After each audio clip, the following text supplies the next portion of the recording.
দর্শক, আমরা দেখতে পাচ্ছি আজকে তৃতীয় দিনের মতো জাতীয় প্রেস ক্লাবের সামনে অনশন ধর্মঘট তারা চালিয়ে যাচ্ছে এবং এই অনশন ধর্মঘটে আমরা দেখতে পেরেছি প্রচণ্ড তাপদাহে একজন শিক্ষিকা অসুস্থ হয়ে পড়েছেন, তাকে হাসপাতালে নিয়ে যাওয়া হয়েছে এবং হাসপাতালে যাওয়ার পরে তারা আবার এখানে মানববন্ধন করছেন এবং তারা তাদের অবস্থানে অনড়। তারা আজকে মাথায় কাপড়ের কাপড় বেঁধে এসেছেন এবং তাদের এক দফা এক দাবি, তাদেরকে জাতীয়করণ করতে হবে। এই জাতীয়করণ না করা পর্যন্ত তারা এখান থেকে উঠবে না, এই হলো তাদের আজকের কথা এবং তারা এখনও অনড়। আমরা দেখতে পাচ্ছি একজন শিক্ষিকা অসুস্থ হয়ে গেল, তারপরে এখনও একজন শিক্ষিকা অসুস্থ হয়ে গেল।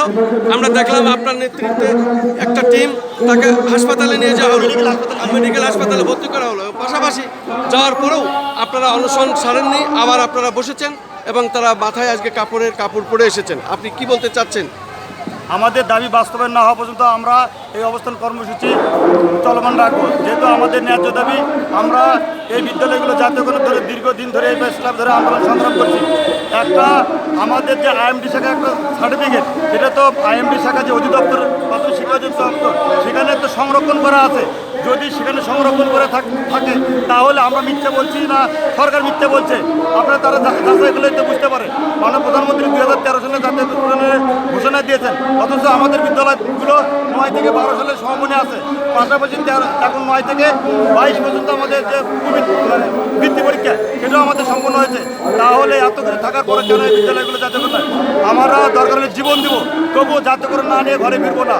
আপনাদের একজন অসুস্থ, পাশাপাশি মাথায় কাপড় পড়েছে, তারা বলছে যে আমরা মৃত্যুবরণ করলেও এখান থেকে উঠবো না। আপনি এই সংগঠনের কি? আমি মোহাম্মদ মামুনুর রশিদ খোকন, আমি এই সংগঠনের সভাপতি। আপনাদের যে একজন শিক্ষিকা ঢাকা মেডিকেলে ভর্তি করলেন, ওখানে যে একটা টিম পাঠাইছেন, আপনি তদারকি করছেন আমরা জানলাম আর কি। তো এখন ব্যাপার হচ্ছে কি, ওনার শারীরিক পরিস্থিতি আবার কি অবস্থা আমাদের কখন জানাতে পারবেন?